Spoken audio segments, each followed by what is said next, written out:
رانو چڑیا اس جنگل میں نئی آئی تھی اور رانو کو اس جنگل کے بارے میں کچھ بھی نہیں پتہ تھا اور وہ انڈے بھی دینے والی تھی۔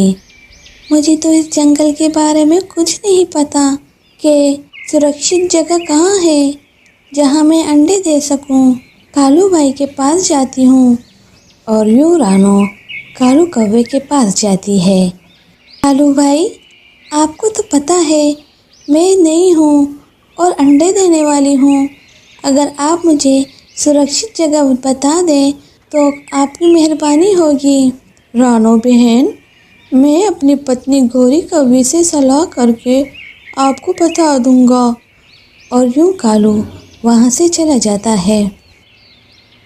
گوری، وہ رانو چڑیا انڈے دینے والی ہے اور سرکشت جگہ کے بارے میں پوچھ رہی تھی۔ کالو، چڑیا تو ہوتی بھی نازک ہے۔ اگر وہ پیڑ کے اوپر گھونسلہ بنائے گی تو پاس کے پہاڑ پر چیل رہتے ہیں اور وہ اس کے انڈوں سے بچے نکلنے سے پہلے ہی کھا جائیں گے۔ انہوں نے ہمارے انڈوں پر بھی حملہ کیا تھا، تمہیں یاد ہے نا؟ اس کو کہو کہ جنگل سے باہر مکئی کی فصل ہے، وہ جگہ سرکشت ہے، وہ وہاں گھونسلہ بنا لے اور چیل وہاں جاتا بھی نہیں ہے۔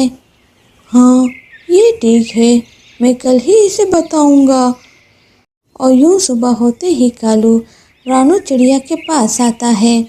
رانو بہن، میری پتنی نے کہا ہے کہ جنگل سے باہر ایک مکئی کا کھیت ہے، تم وہاں گھونسلہ بنا لو۔ ہاں، یہ بات ٹھیک ہے، آپ کا بہت بہت دھنیہ واد۔ اور یوں رانو کھیت کی طرف چل پڑتی ہے۔ واہ، یہ جگہ تو بہت ہی خوبصورت ہے اور یہاں تو پانی بھی نزدیک ہے، مجھے اپنے انڈے چھوڑ کر جانا نہیں پڑے گا۔ اور پھر رانو چڑیا مکئی کے کھیت میں اپنا گھونسلہ بنا دیتی ہے۔ یوں ہی دن گزرتے جاتے ہیں اور رانو گھونسلے میں انڈے دیتی ہے، جسے دیکھ کر رانو بہت خوش ہوتی ہے۔ بچوں، مجھے تمہارے باہر آنے کا بہت انتظار ہے تاکہ تم لوگ میرے ساتھ اڑ سکو، بہت مزہ آئے گا۔ یوں کچھ دن گزر جاتے ہیں اور رانو کے انڈے سے بچے باہر آتے ہیں۔ آج بہت خوشی کا دن ہے، میں کالو کوے کے پاس جا کر انہیں بتا کر آتی ہوں۔ رانو کالو کوے کے گھر جاتی ہے۔ کالو بھائی، میرے انڈوں سے 2 پیارے بچے نکلے ہیں، اگر آپ مجھے یہ جگہ نہ بتاتے تو ایسا کبھی ممکن نہ ہوتا۔ رانو بہن، یہ تو ہمارا فرض تھا، آخر ہم پکشی ہی ایک دوسرے کے کام آئیں گے۔ یہ میں مکئی کے دانے آپ لوگوں کے لیے لائی ہوں۔ اور یوں رانو وہاں سے چلی جاتی ہے۔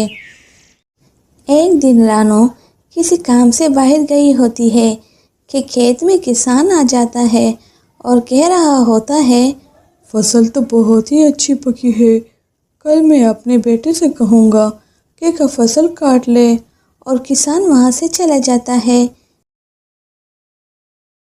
جب رانو گھر آتی ہے تو بچے کہتے ہیں، مما آج کسان انکل آئے تھے اور کہہ رہے تھے کہ اپنے بیٹے سے فصل کٹواؤں گا۔ اس پر رانو کہتی ہے، گھبراؤ مت بچوں، ایسا کچھ نہیں ہوگا۔ اگلے دن کسان دوبارہ آتا ہے اور وہی بات دہراتا ہے، میرا بیٹا تو کسی کام کا نہیں ہے، آج بھائی سے کہوں گا کہ فصل کاٹ لے۔ اور جیسے ہی رانو گھر آتی ہے تو بچے کہتے ہیں، مما آج پھر کسان انکل آئے تھے کہ اپنے بھائی سے فصل کٹواؤں گا، پریشان نہ ہو، ایسا کچھ نہیں ہوگا۔ اور رات کو سب سو جاتے ہیں۔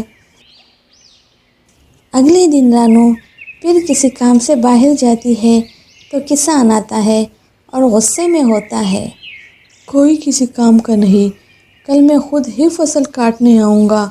شام کو جب رانو گھر واپس آتی ہے تو بچے کہتے ہیں، مما آج کسان انکل بہت غصے میں تھے اور کہہ رہے تھے کہ کل خود ہی فصل کاٹوں گا۔ بچوں جلدی سو جاؤ، کل صبح ہوتے ہی ہم یہاں سے چلے جائیں گے۔ مما 2 دفعہ جب ہم نے کہا کہ کسان انکل فصل کاٹیں گے تو آپ نے کہا کہ کچھ نہیں ہوگا اور اب آپ یہاں سے جانے کا کہہ رہی ہے؟ بچوں، پچھلی 2 دفعہ وہ کسی اور کے انتظار میں تھا اور ان سے امید لگائے بیٹھا تھا، جبکہ اب وہ خود کرنے کا فیصلہ کر رہا ہے تو اٹل ہے کہ وہ ضرور کل فصل کاٹے گا۔ چنکی اور پنکی 2 بہنیں تھیں۔ پنکی بہت ہی دیالو اور نیک دل چڑیا تھی، جبکہ چنکی بہت ہی لالچی قسم کی تھی۔ ایک دن دونوں بہنیں باہر بیٹھی باتیں کر رہی تھی۔ پنکی نے چنکی سے کہا، چنکی، کب تک ہم یوں ہی دانے کے پیچھے خوار ہوتے رہیں گے؟ کیوں نہ ہم بھی کھیتی کریں؟ پنکی نے کہا، ہاں بہن، تم صحیح کہہ رہی ہو، پر ہمیں تو اس بارے میں کچھ بھی نہیں معلوم، اور ہم کس چیز کی کھیتی کریں گے؟ پنکی نے کہا، چلو طوطا رام کے پاس جاتے ہیں، وہ ہمیں کوئی نہ کوئی مشورہ دے ہی دیں گے۔ پنکی اور چنکی دونوں طوطا رام کے پاس جاتے ہیں، جو کھیت میں ہی کام کر رہے تھے۔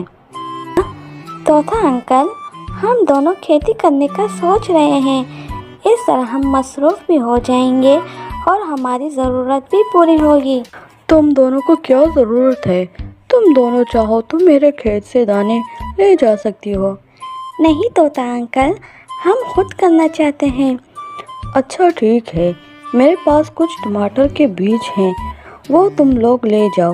اور یوں طوطا رام دونوں کو ٹماٹر کے بیج دے دیتا ہے۔ وہ دونوں بیج لے کر گھر آ جاتی ہے۔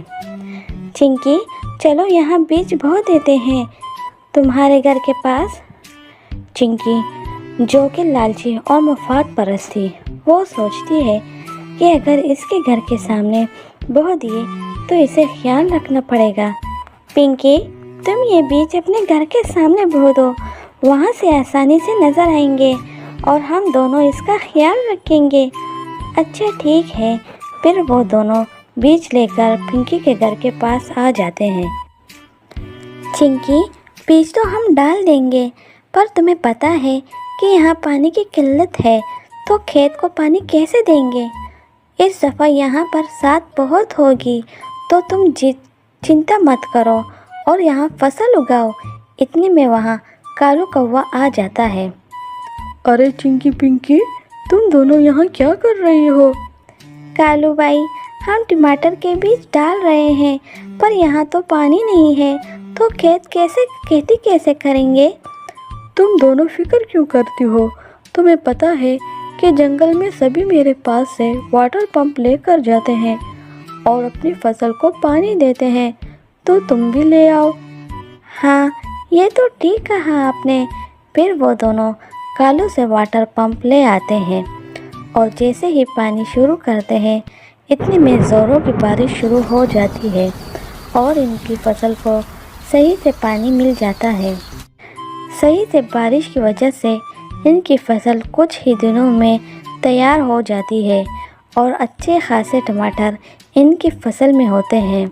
چنکی، فصل تو اچھی خاصی ہوئی ہے، اس فصل کے 3 حصے کرنے ہوں گے۔ وہ کیوں؟ 3 حصے کیوں؟ ایک حصہ کالو کا ہوگا، اگر وہ پانی نہ دیتا تو آج فصل نہ ہوتی۔ ان کے پانی کی تو ضرورت بھی نہیں پڑی، بارش ہو گئی تھی۔ پھر بھی چنکی، ان کا حق بنتا ہے۔ پھر وہ دونوں اپنے اپنے گھر سونے چلی جاتی ہے۔ چنکی، جو کہ لالچی قسم کی تھی، وہ سوچتی ہے، اگر ٹماٹر 3 حصوں میں بٹ گئے تو میرے پاس بہت کم آئیں گے۔ ایسا کرتی ہوں کہ میں کچھ ٹماٹر چھڑا کر اپنے پاس رکھ لیتی ہوں، اور اس طرح چنکی ساری رات کچے ٹماٹر لا کر اپنے گھونسلے میں جمع کر دیتی ہے۔ کچھ دن گزر جاتے ہیں اور ان کی فصل میں ٹماٹر پک کر لال ہو جاتے ہیں۔ چنکی، ایسا لگتا ہے کہ یہ ٹماٹر کسی نے چوری کیے ہیں، اس فصل میں تو بہت زیادہ تھے۔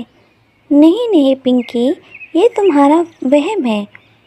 اچھا چنکی، چلو ٹماٹر کو 3 حصوں میں بانٹ دیتے ہیں، اور یوں وہ دونوں 3 حصوں میں ٹماٹر بانٹ دیتی ہے۔ کالو کوا آ جاتا ہے۔ ارے واہ، تم دونوں کی فصل تو اچھی خاصی ہوئی ہے، میرا حصہ ہوگا بھی اس میں؟ ہاں کالو بھائی، آپ کا حصہ بھی ہے، آپ کی وجہ سے ہی تو ہماری فصل ہوئی ہے، اگر اس دن آپ پانی نہ دیتے تو یہ فصل نہ ہوتی۔ تمہاری ایمانداری مجھے بہت اچھی لگی۔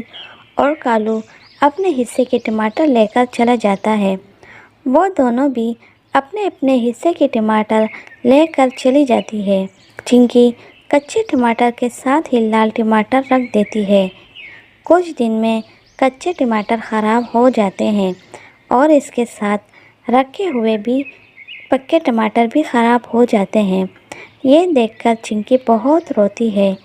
پنکی اپنی بہن کے گھر آتی ہے۔ ارے چنکی، رو کیوں رہی ہو؟ دیکھو نا پنکی، میں نے لالچ کی اور اس رات ٹماٹر میں نے ہی چرائے تھے، جس کی وجہ سے میرے پکے ٹماٹر بھی خراب ہو گئے۔ میرے لالچ کی مجھے سزا مل گئی ہے، اب میں کیا کروں گی؟ میری پیاری بہن، اچھی بات ہے تمہیں اپنی غلطی کا احساس ہو گیا، اور تم رو مت، میرے حصے کے ٹماٹر میں سے تم بھی لے لو، ویسے بھی بہت زیادہ ہے۔ اور یوں دونوں بہنیں پیار سے رہتی ہے۔